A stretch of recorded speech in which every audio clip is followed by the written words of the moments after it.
Engineering opens us up to countless opportunities for what our future will be. Many of these endeavors have been made by German-speaking people and have especially impacted the way we live today.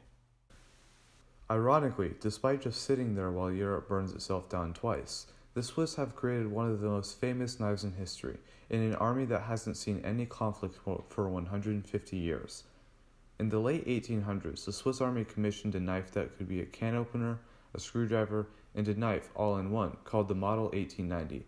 Due to no company in Switzerland having the capacity to manufacture the requested knives, production was outsourced to the German company Wester & Co. In 1891, Karl Elsner wanted to start producing the knives in Switzerland itself, but nearly went bankrupt doing so. In 1896, he produced an improved version of his knife called the Schweizers Offiziers- und Sportsmesser, which was named internationally as the original Swiss Army knife, even though the improved knife was not originally commissioned by the Swiss Army, ironically.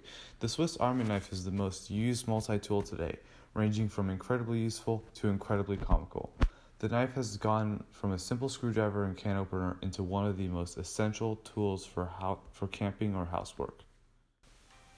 In 1880, Werner von Siemens assembled the first electric motor-powered platform in Mannheim, Germany. This became known as the first electric elevator. In 1866, he discovered the dynamo-electric principle, which led him to finding useful utilization of the discovery. One of these applications was the electric railway, which later inspired the idea of the electric elevator. Elevators have evolved throughout the centuries and have gone through many changes and additions, such as elevator music and safety brakes. Today, electric elevators make it possible to construct the majority of tall buildings that we depend on for our housing, workplaces, entertainment, and business.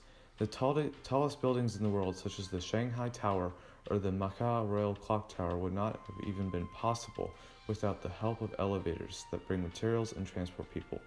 Even in Wenatchee, elevators have and are impacting our lives because many of the buildings in our valley have them for easier access and transportation, especially for people with disabilities who need elevators to move conveniently.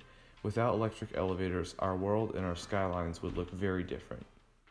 Werner von Braun was born on March 23, 1912, in the province of Posen in the German Empire. He grew up in the Weimar Republic, and his father worked as a civil servant, and his mother was descended from European royalty. He had a fascination with space, which only grew after he was given a telescope following his Lutheran confirmation. In 1930, he joined the Verein für Raumschifffahrt and earned a doctorate in physics from Friedrich Wilhelm University of Berlin in 1934.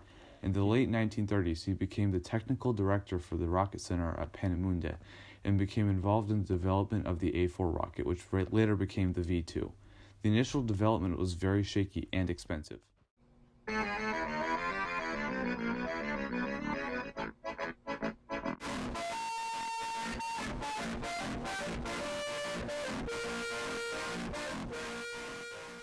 In December 1942, he who shall not be named ordered the full production of the V2 to be used as a, quote, vengeance weapon, end quote.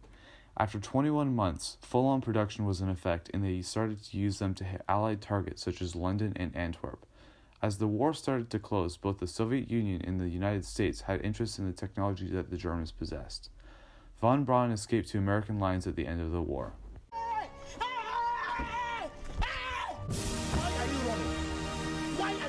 Von Braun went to the States under Operation Paperclip and became an important player in American rocket development and later on the Apollo program that went to land humans on the moon.